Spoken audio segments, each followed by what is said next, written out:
So once again I am telling you a very good morning. Okay, welcome you all. So in the previous part I had given you or I told you about the effect of altitude as effect of depth. Okay, so we will have to see कि where is the value of g is maximum and where is the gravity is zero. तो gravity zero कहाँ होती है? किसी को अगर idea हो तो प्लीज़ मुझे बताएं कि ग्रेविटी जो है वो जीरो कहाँ पे लाई करती है, किस पार्ट पे, अपर पार्ट पे, लोअर पार्ट पे या सेंटर पार्ट पे? अगर किसी को पता हो उसके बारे में तो प्लीज़ मुझे बताएं कि where is the gravity maximum और where is the gravity zero. I am giving your time, ठीक है? Then please let me know कि ग्रेविटी ज़ीरो कहाँ होती है. You will have to tell it to me. Okay, चलिए इसके बाद हम स्टार्ट करते हैं हमारे ग्रेविटेशनल फील्ड. ग्रेविटेशनल फील्ड में आपके पास बहुत सारे टॉपिक आते हैं, जैसे ग्रेविटेशनल फील्ड इंटेंसिटी है, उसके बाद हम इसके पोटेंशियल एनर्जी के बारे में बात करेंगे, मैक्सिमम आर देयर. ओके, तो just firstly we will do about the gravitational field. Gravitational field, what do you mean by the term gravitational field? क्या होता है gravitational field? Anybody is having any idea regarding that? What do you mean by the term gravitational field? अब एक चीज़ बताइए, suppose करिए if I am talking about the magnetic field, we are having the two magnets. या suppose करिए ये magnet है and around this magnet इतने area में क्या है, मैंने आयरन फिलिंग को स्प्रेड आउट कर दिया. आयरन फिलिंग्स आर देयर, ठीक है? सपोज करिए आपके पास आयरन फिलिंग्स हैं, जैसे आप इसको स्प्रेड आउट करेंगे वो आयरन फिलिंग्स क्या होंगी, इसकी तरफ अट्रैक्ट करेंगी, ठीक है? लेकिन अगर मैं उन्हीं आयरन फिलिंग्स को थोड़ा सा गैप लेकर कर लूँ, maximum gap is there in between, ठीक है? मान लीजिए इतना गैप हो जाए, तो क्या पहले जो आयरन फिलिंग अट्रैक्ट कर पा रही थी, क्या वो आयरन फिलिंग्स अब दोबारा से अट्रैक्ट कर पाएंगे उसी पार्ट पे? बताइए. जो पहले इतने पार्ट पे उसको अट्रैक्ट कर रही थी, अब सपोज करिए उसका डिस्टेंस इतना हो गया, क्या वो अब अट्रैक्ट कर पाएंगे उस चीज़ को? बताइए, is it possible?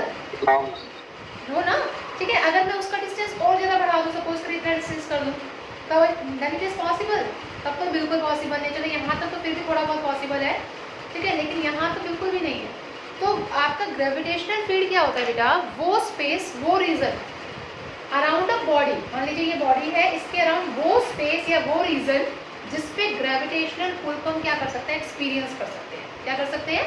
Experience.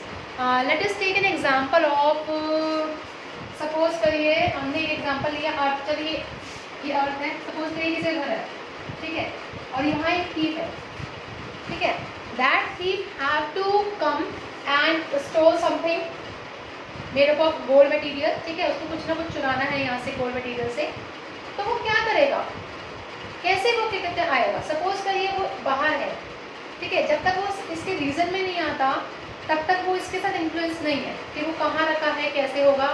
Suppose करिए ये इसके रीजन में आया, बाहर के रीजन में इसका कोई इफेक्ट नहीं पड़ा.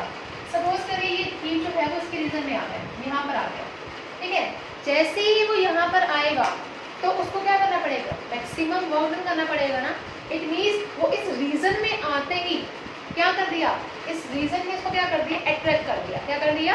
अट्रैक्ट कर दिया. So that field, that region is known as your what, gravitational field, ठीक है? तो अर्थ ने क्या किया, अर्थ के पास अट्रैक्शन होती है, ठीक है? अर्थ ने क्या करा, बहुत सारे प्लैनेट्स को, बहुत सारे वीडियो क्या करता है, वो अट्रैक्ट करता है due to the gravitational pull, ठीक है? और इस ये जो जहाँ पर भी ये लाई करता है वहाँ पे अगर मैं एक सर्कल बना दूँ तो वो क्या हो गया, इसका रीजन बन गया. This is known as the region. इस रीजन को क्या बोलते हैं बेटा? रीजन बोलते हैं, ठीक है? रीजन ऑफ दैट अर्थ, जहाँ पर ग्रेविटेशनल पुल क्या होता है, एक्सपीरियंस होता है, जहाँ पर ग्रेविटेशनल पुल आपका लगता है, then that region is known as what, that region is known as your gravitational field, ठीक है? आई होप कि आपको ग्रेविटेशनल फील्ड के बारे में समझ आ गया होगा कि ग्रेविटेशनल फील्ड क्या होता है, the space around a material body in which the gravitational pull can be experience. इसको क्या बोलते हैं बेटा? ग्रेविटेशनल फील्ड बोलते हैं. अब आती है बात किस चीज़ की, ग्रेविटेशनल फील्ड इंटेंसिटी की. The next topic you are having is gravitational field intensity. Gravitational field intensity. What do you mean by the word intensity? Intensity क्या होती है? या फिर आप सिंपल बोल सकते हैं इंटेंसिटी ऑफ ग्रेविटेशनल फील्ड क्या होती है. इंटेंसिटी क्या है? Can anybody tell me intensity क्या होती है? सपोज करिए मुझे एक बल्ब की इंटेंसिटी निकालनी, तो इंटेंसिटी क्या है उसकी? ब्राइटनेस, ठीक है।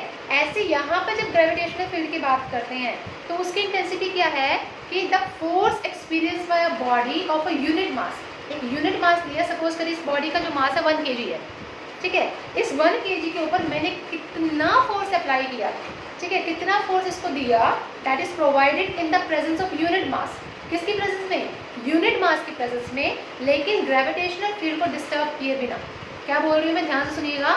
It is defined as the force experience by the body. इस बॉडी के ऊपर, यूनिट मास के ऊपर कितना फोर्स एक्सपीरियंस होगा at that point, provided in the presence of unit mass does not disturb the original gravitational field. अगर यहाँ पे सपोज करिए यूनिट मास है, ठीक है, अर्थ को हमने क्या मान लिया, यूनिट मास कंसिडर कर लिया, लेकिन ये जो ग्रेविटेशनल फील्ड को उसने डिस्टर्ब नहीं किया, ठीक है। ग्रेविटेशनल फील्ड को डिस्टर्ब नहीं करने का मतलब क्या है कि आपका जो ग्रेविटेशनल फोर्स है, ग्रेविटेशनल पुल है, वो आपका एज इट इज बना रहेगा, लेकिन फील्ड को डिस्टर्ब नहीं करेगा, ठीक है। तो इंटेंसिटी क्या होती है? Intensity is defined as the force per unit mass, ठीक है। इसको क्या बोलते हैं?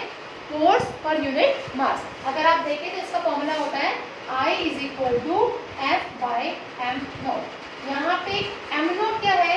M naught is known as a unit mass, जिसको हमने 1 kg कंसिडर किया। एम नोट क्या है बेटा आपके पास? M naught is known as a unit mass and that is equal to 1 kg। वो किसके इक्वल होगा बेटा? 1 kg के इक्वल होगा। अंडरस्टूड अप टू हियर, ठीक है। और जब आपका फोर्स वेक्टर क्वांटिटी है, ठीक है, तो फोर्स वेक्टर क्वांटिटी होने के साथ साथ आपकी जो इंटेंसिटी है ग्रेविटेशनल फील्ड की, वो भी क्या होगी? वेक्टर क्वांटिटी होगी। कैसी क्वांटिटी होगी बेटा? Vector quantity. तो आप लिखेंगे कि it is a vector quantity. कैसी क्वांटिटी है बेटा ये? Vector quantity. देखिए आपको डायग्राम के अकॉर्डिंग में समझा देते हैं। Now listen to me. Suppose this is a earth having a mass m, ठीक है। अर्थ है, इसका मास m है। यहाँ पर ये इसकी आपकी क्या है? This is known as your gravitational field. एक फील्ड है, फील्ड को डिस्टर्ब नहीं करना हमने। इस फील्ड के अंदर हमारा अपने पास कोई एक ऑब्जेक्ट है ए, जिसका मास है 1 kg। कितना मास है इसके पास? 1 kg, ठीक है। इस 1 kg मास को हम टेस्ट मास भी बोलते हैं, जिसके ऊपर हम क्या कर रहे हैं? एक्सपेरिमेंटेशन कर रहे हैं, टेस्ट मास कर रहे हैं, ठीक है। अब क्या करा, इसके ऊपर कितना फोर्स आपने अप्लाई किया, इस यूनिट मास के ऊपर कितना फोर्स आपने अप्लाई किया, दैट टेल्स योर इंटेंसिटी। वो क्या बताता है? आपकी इंटेंसिटी को बताता है। क्या बताता है बेटा? वो intensity. And intensity is denoted by I vector. And vector form में अगर हम लिखते हैं इसको, अगर इसी को ही वेक्टर फॉर्म में लिखेंगे तो हम कैसे लिखेंगे इंटेंसिटी को वेक्टर फॉर्म में? Any idea? आपके पास फॉर्मूला क्या है? फोर्स का फॉर्मूला क्या था ग्रेविटेशनल लॉ से? ये था Gmm बाय आर स्क्वायर। याद आया? याद आया बेटा? ठीक है, आर ले लो, एक्स ले लो, जो भी डिस्टेंस आपने कंसीडर कर रखा होता है, ठीक है। अब मुझे एक चीज़ बताइए, यहाँ पर ये मास को हमने क्या ले लिया? यूनिट मास ले लिया 1 kg। इसको तो लिखने के जरूरत नहीं है। तो what is the value of I from here? I is equal to F कितना हो गया बेटा? Gm बाय आर स्क्वायर, ठीक है, into X cap, Y R cap, sorry why I am writing R cap. R cap क्यों लिखा? Because this R cap is known as a unit vector. इसको क्या बोलते हैं? यूनिट वेक्टर बोलते हैं। And this unit vector is use for specifying the direction. ये किसको शो करने के लिए यूज होता है? डायरेक्शन को शो करने के लिए यूज होता है। और साथ में हमारे पास साइन आता है negative. Why I am writing है negative? Because negative sign shows the attractive nature. Negative sign क्या शो करता है बेटा? अट्रैक्टिव नेचर को शो करता है। इसी वजह से आई एम राइटिंग है negative sign minus Gm by R square into R cap. अगर एक्स एक्सिस के लॉन्ग ले रहे तो यहाँ X square into X cap लिखेंगे। वाई एक्सिस के लॉन्ग ले रहे तो वाई स्क्वायर वाई कैप लिखेंगे। If Z axis then Z square Z cap, ठीक है। तो ये जो इंटेंसिटी है ये किसकी इक्वल होती है? अगर आप देखें एफ बाई एम नॉट, ये किसका फॉर्मूला होता है? आपको याद हो तो F by M not, F by M, ये किसका फॉर्मूला होता है? कुछ याद आ रहा है? एक्सेलरेशन का फॉर्मूला, ठीक है। That's why I am saying this F by M not ही तो सिर्फ डिफरेंस है, यहाँ पे है तो वो भी मास, ठीक है। This F by M not is known as intensity and intensity is always equal to the acceleration of test mass placed there, ठीक है। किसके इक्वल होता है बेटा? इंटेंसिटी किसके इक्वल होता है? It is equal to the acceleration of test mass placed there. Okay बेटा, अब इसके एसआई यूनिट क्या होती है बेटा? ध्यान से देखिएगा। अब बताइए what is SI unit of force? Force की कितनी होती है बेटा, न्यूटन, मास इज केजी, ठीक है। तो what is the SI unit here, newton per KG, and we can say newton per KG और we can say metre per second square, because acceleration की क्या होती है, मीटर पर सेकंड स्क्वायर होती है। तो both are having the same time ऐसा unit, that is either you can write newton per KG और मीटर पर सेकंड स्क्वायर, ठीक है। और अगर इसका डायमेंशनल फॉर्मूला निकाला जाए तो डायमेंशनल फॉर्मूला क्या होता है, what is the dimension of F, m1 l1 t - 2 and m का क्या होता है बेटा, m नॉट का m, यहाँ से कितना हो जाएगा आपके पास l1 t - 2। It is similar to the dimension of your acceleration.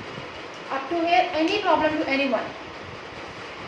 अब सिमिलरली जैसे हमने ग्रेविटेशनल फील्ड इंटेंसिटी के बारे में पढ़ा है, similarly we have to study about the gravitational potential क्या होता है, ठीक है। पोटेंशियल के बारे में सभी को पता है क्या होता है पोटेंशियल। सपोज करिए मेरे पास इस बॉटल के अंदर वाटर है, ठीक है। इस वाटर का आप बता सकते हैं कि इसके पास कौन सी एनर्जी प्रेजेंट होगी, which type of energy is here, it's kinetic energy, potential energy, mechanical energy, कैसी एनर्जी है इसके पास बताइए।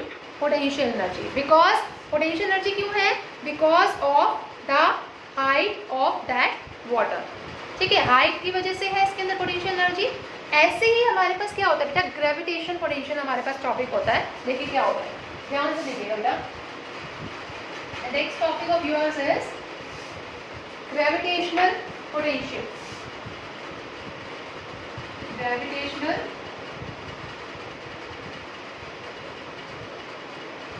पोटेंशियल, देखिए बेटा ग्रेविटेशनल पोटेंशियल क्या होता है। ग्रेविटेशनल पोटेंशियल को हम डिनोट करते हैं बेटा V से, V से डिनोट करते हैं पोटेंशियल को, ग्रेविटेशनल पोटेंशियल को। और ये क्या है, it is a point in gravitational field, ठीक है। एक ग्रेविटेशनल फील्ड में क्या है, आपका एक पॉइंट है, ठीक है, किसी बॉडी का, is defined as the amount of work done, कि कितना हमने वर्क डन किया in bringing a body of unit mass, एक यूनिट मास बॉडी को इन्फिनिटी से किसी पर्टिकुलर पॉइंट पर लाने पे कितना हमने वर्क डन किया विदाउट एनी एक्सेलरेशन, बिना किसी एक्सेलरेशन के। सपोज करिए पॉइंट बॉडी है, इसका मास 1 kg है, ये इस पोजीशन पे है, मुझे इस पोजीशन से इस पोजीशन पे लेकर आना है इस बॉडी को। Now tell me, shall I do some work to bring this body from one place to another place, और ये अपने आप ही आ जाएगी। अगर मुझे इलेक्ट्रिसिटी भी प्रोवाइड करनी है, so in the electricity case also we will provide the cell और बैटरी, ठीक है, ताकि वो चार्जेस जो है एक पोजीशन से दूसरी पोजीशन तक आ सके। सिमिलरली ग्रेविटेशनल पोटेंशियल क्या है, ग्रेविटेशनल पोटेंशियल एक अमाउंट ऑफ वर्क डन है, कि हमने क्या किया, इसके ऊपर इतना अमाउंट ऑफ वर्क डन किया कि हमने उस बॉडी को, जिसका मास कितना है, यूनिटी यानी कि 1 kg है, उसको एक इन्फिनाइट पॉइंट से किसी पर्टिकुलर पॉइंट तक लेकर आए बिना किसी एक्सेलरेशन के। उसके ऊपर हमने कोई एक्सेलरेशन नहीं लगाया, ठीक है, लेकिन फिर भी क्या हुआ, उसके ऊपर कुछ ना कुछ वर्क डन हुआ इन्फिनिटी से किसी दूसरे पॉइंट तक आने में। उसको क्या बोलते हैं, that is known as your gravitational potential, ठीक है। सपोज करिए आप कार में जा रहे हैं, ओके, इन दैट कार आप अप्लाई कर रहे हैं क्या, उसके ऊपर एक्सेलरेटर के ऊपर फोर्स अप्लाई कर रहे हैं, ठीक है। अगर आप एक्सेलरेटर के ऊपर फोर्स अप्लाई कर रहे हैं, एक्सेलरेशन लगेगा, एक्सेलरेशन लगा तो इट मीन्स आपकी जो वेलोसिटी है वो चेंजेस हुई। लेकिन यहाँ पर हमने क्या करना है, बिना किसी एक्सेलरेशन के हमने क्या करवाना है, वर्क डन करवाना है, ठीक है। तो इसको डिनोट करते हैं बेटा V से, and V is equal to W/Q0, ठीक है। Q0 तो हमारे पास उसमें आता है, सॉरी इलेक्ट्रिसिटी चैप्टर में। Now we are having a mass, कि हमने क्या किया, वर्क डन किया किसके ऊपर, एक यूनिट मास के ऊपर, उसको कहाँ से कहाँ तक लाने में, इन्फिनिटी से किसी दूसरे पॉइंट तक लाने में बिना किसी एक्सेलरेशन के, ठीक है। आप सपोज करिए ये आपके पास अर्थ है, ठीक है, ये आपकी उसकी फील्ड है, ग्रेविटेशनल फील्ड होगी, अर्थ का मास है m, ओके। T पॉइंट आपने कोई ले लिया जिसपे आपको उसको लेकर आना है, ठीक है, और यहाँ इन्फिनिटी पॉइंट पे क्या है, वो m डॉट मास है, यानी कि 1 kg का मास है, यूनिट मास, ठीक है। अब हमने क्या किया, उसके ऊपर कितना वर्क हमने अप्लाई कराया कि वो इन्फिनिटी से किस पॉइंट तक आया, T पॉइंट तक आया वो मास, then that is known as your what, that is known as your gravitational potential। इसको क्या बोलते हैं बेटा, ग्रेविटेशनल पोटेंशियल बोलते हैं। और इसका फॉर्मूला क्या होता है, V is equal to W/m0। और gravitational potential is a kind of energy only, work done here, work done कैसी क्वांटिटी होती है, scalar quantity, that's why it is also known as a scalar quantity. ये कैसी quantity है बेटा, it is known as a scalar quantity. कैसी quantity है बेटा, स्केलर क्वांटिटी। ठीक है। और इसकी जो एसआई यूनिट है वो कितनी होगी, एसआई यूनिट वर्क डन की कितनी होती है बेटा, work done unit is joule and mass unit is KG. तो joule per KG is the SI unit of your what, it is the SI unit of your gravitational potential. Okay, now if we have to find the dimension, तो dimension क्या होगी इसकी, कोई बता सकता है? Tell me the dimension now, सभी ने पढ़ रखा है। What is the dimension of work done, m1 l2 t-2 and mass से कितनी हो जाएगी बेटा, m1, इसे ये कैंसिल हो गया, what you gate, l2 t-2। So this is the dimensional formula of your what, this is the dimensional formula of your gravitational potential. समझ आया बेटा यहाँ तक? Your next topic is expression for gravitational potential, expression for gravitation potential. आपको gravitational potential का expression निकालना है eight ए point, eight ए point, किसी पर्टिकुलर पॉइंट पे निकालना है। और वो फॉर्मूला है क्या, Vp is equal to minus GM/r। आपको ये प्रूव करना है। अब हाउ टू प्रूव इट, बहुत ध्यान से देखिएगा, बहुत इंपॉर्टेंट टॉपिक है ये। आपके पास क्या है, सपोज करिए you are having earth, this is the earth, ये अर्थ है, ठीक है। यहाँ पर इंफिनिटी पॉइंट हो गई, इंफिनिटी पॉइंट, ठीक है, जहाँ से हमने क्या करना है, वर्क डन करना है। और यहाँ पे हमारा कुछ मास है। अब वो मास क्या हुआ, इन्फिनिटी से मतलब आ रहा है ए पॉइंट पे, 1 kg का मास है यहाँ पे ए पॉइंट पे। ए पॉइंट से वो पहुंचा बी पॉइंट पर, मतलब छोटा सा डिस्प्लेसमेंट उसने कवर किया, बी पॉइंट dx, छोटा सा डिस्प्लेसमेंट कवर किया ए से बी तक, ठीक है। अब डिस्प्लेसमेंट छोटा तो वर्क डन भी क्या होगा बेटा, स्मॉलर होगा। Okay, work done is also smaller if the displacement is smaller. और हमें पहुंचाना है उसको कहाँ तक, P पॉइंट तक पहुंचाना है हमें, ठीक है। P पॉइंट हमने कंसीडर करना है यहाँ पे, नहीं, सेंटर से लेकर P पॉइंट तक हमने पहुंचाना है। और सेंटर से लेकर P पॉइंट तक का डिस्टेंस हम ले लेंगे -r। हमने वर्क डन करवाना है एक 1 kg चार्ज को, ये एक ही इंफिनिटी पॉइंट पर है, A पॉइंट से P पॉइंट तक, यानी कि इंफिनिटी से किसी पर्टिकुलर P पॉइंट तक वर्क डन करवाना है, उसको तो बोलते हैं ग्रेविटेशनल पोटेंशियल। ओके, अब आपने क्या किया, आपके पास डिस्टेंस से रखा है इंफिनिटी तक का, लेट इट बी x, यहाँ से लेकर ये डिस्टेंस कितना है बेटा, लेट इट बी x, कितना डिस्टेंस है, x डिस्टेंस है। अब जब वर्क डन हुआ, जब वो A से B पॉइंट तक आया, इतनी स्मॉलर डिस्प्लेसमेंट हुई, सपोज करिए मैं यहाँ खड़ी हूँ और मैंने छोटा सा लिटिल बिट डिस्प्लेसमेंट किया, ठीक है, it means I did some of the work, smaller work done मैंने उसके ऊपर किया, ठीक है। That smaller work done is what, dw। Okay, तो फॉर्मूला क्या होता है बेटा dw का, dw is equal to f into dx,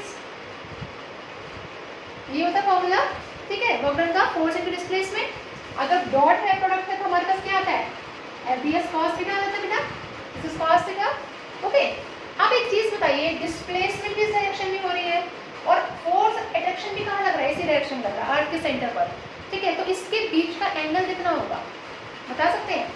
आपका डिस्प्लेसमेंट भी इस डायरेक्शन में है dx और फोर्स भी इसी डायरेक्शन में लग रहा है, तो what is the angle between that, 0 degree. तो theta is equal to what, 0 degree, ठीक है।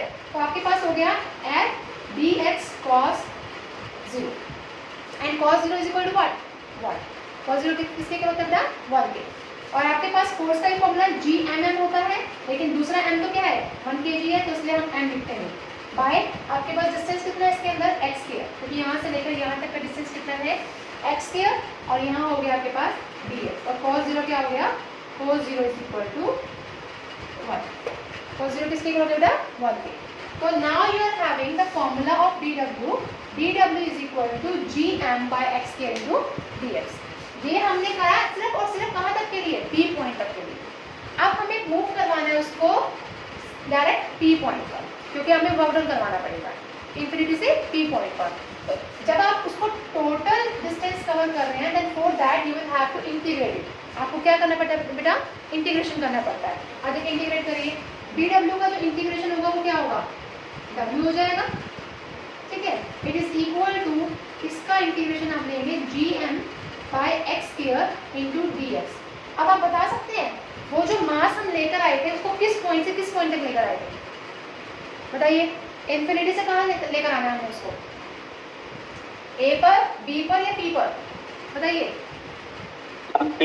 पी पॉइंट, ठीक है, पी पॉइंट पर। और पी पॉइंट तक का डिस्टेंस कितना है यहाँ से, सेंटर से आर है। तो इसका जो इंटीग्रल होगा वो कहाँ से आएगा बेटा, इन्फिनिटी से आर तक। क्या आएगा, इन्फिनिटी से आर, बिकॉज इन्फिनिटी पॉइंट से वो चला, ठीक है, पी पॉइंट तक पहुंचना है। और पी पॉइंट का डिस्टेंस कितना है आपके पास, ओ से, दैट इज आर। तो आपके पास कितना हुआ, gm/x के इनटू dx और इन्फिनिटी से आर। अब इसको इंटीग्रेट कर दो। gm तो आपके पास कांस्टेंट टर्म है, take it outside, what you get, इस x रेज़ टू पावर को ऊपर ले जाइए, -2, अंदर कितना रहेगा बेटा, infinity to r into dx। Okay, now you will have to do it. अब आपको करना है क्या, इसके अंदर इंटीग्रेट करिए, gm, what is the integration of x raise to power -2, -2 + 1 by -2 + 1, और ये हो गया बेटा इन्फिनिटी से r। This is the integration formula, yes और नो, यस और नो, यस मैम। ठीक है बेटा, ये इन्फिनिटी का फॉर्मूला है। अब इसको सॉल्व करिए। I am erasing the upper part so that you will be able to solve.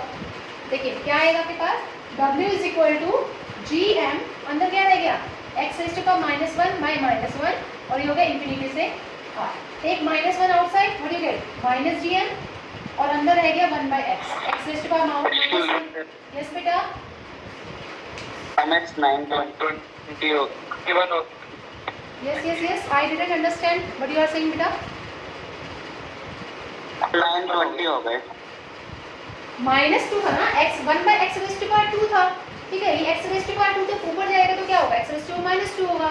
और -2 का जब आप इंटीग्रेशन करेंगे, इंटीग्रेशन का फॉर्मूला मैंने आपको बताया था अंदर, x raise to power n into dx। इसका फॉर्मूला होता है xn+1 बाय n+1, ये फॉर्मूला होता है, ठीक है। अब यहाँ पर आपके पास n क्या है, -2 है, तो फॉर्मूला क्या हो गया, x raise to power -2 + 1 by -2 + 1।